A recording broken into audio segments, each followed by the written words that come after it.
ถขั้วข้ามน้ำคลองระหว่างเมือง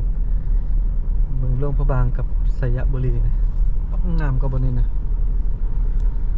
นี่บนนี้แหละปล่อยไปก็ได้ถ้าที่เก็บภาพไปว่าวิวงามเลยบนนี้โอ้รถเมียงน้ำกลเฮา ได้ ว่าเสียงเป็นตาตกใจเนาะ ตื่นเลยเคลียร์มันยังโอ้วิวงามขนาดบนนี้ปล่อยไปน้องเนาะ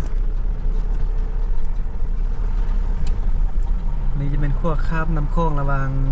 แขวงสยบุรีกับแขวงหลวงพระบางเนาะเส้นทางนี้ถูกสะออนวิวงามขนาดเลย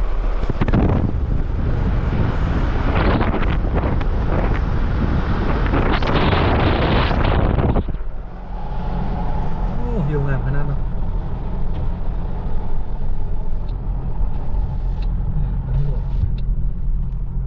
แล้วนี่เขาด่านกวดภาษีรถบรรทุกบริเวณด่านกวดรถน้อยจังรถบรรทุกมานี่โอ้ร้อยกายจากคันแหละระบบนี้นะแหวมันแหละบริกายบริเวณนี่วันนี้แหละรถบรรทุกทุกคันนี่ต้องมาจอดอยู่นี่หมดแหละคอยไปนะ